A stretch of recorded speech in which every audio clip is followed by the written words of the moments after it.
Okay, this is a little more intense site. The fire intensity was much greater here. Killed the stand of Doug fir and madrone. And the big thing you can see here on this side, obviously there's a lot of rock, but we'll see it more intense on the other side. And then ground fire. So this is examples of ground fire. Again, that fire burned under the surface of the soil. It usually or typically is following these stumps here. In this case, you know, we have peat, Minnesota, but you can see where it followed those roots. And this was an old stump. Obviously it was dry and dead and allowed that fire to travel underneath the surface of the soil. So this is an example of ground fire. When we start to look, you know, we see some madrone that are regenerating, and then some live oak species. So a lot of our oaks are not deciduous in California. That's what we call live oak. Again, they don't lose their leaves every year. That's what this is here. Kind of looks like holly almost. Really hard, waxy, hairy. Again, these are some things that we'll talk about later that make them resistant to loss of water. So it makes them well adapted to the arid climates here in California.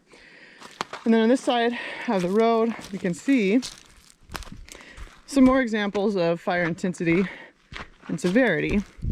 So very intense fire, long hot flames, and severity, how it impacted the stand is pretty significant. So this used to be covered in duff. This was at one time an organic layer, and now you can see it's exposed rock. And so this is almost what we would call primary succession. So this is just about a clean slate with the exception of these organic matter, like these large coarse woody debris, eventually these standing dead trees.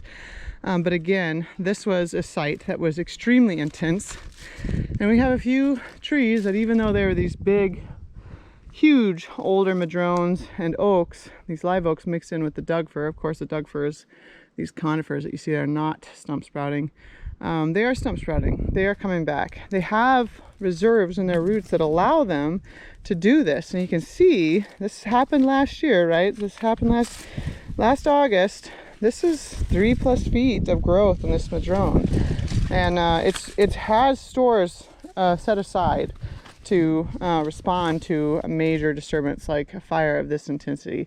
So in another 3 years, this site will be brushy. And then there's some other things that are coming up, like gooseberry, right? They were part of the stand before, but they were not nearly as significant a part of the stand. We have poison oak in addition to that.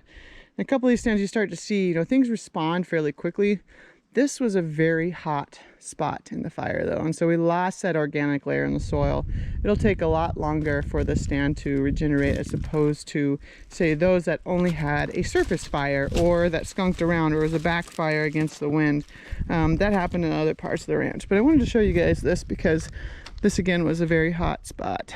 It was pretty hot enough to burn much of that organic layer, if not all of it. And again, in many cases ended up being a ground fire. So here's another example in the drone. The western fence lizard went in there, but again, ground fires occurred throughout the stand. Anywhere there was old roots for it to enter and again burn away most, if not all, of the organic layer of the soil. All right.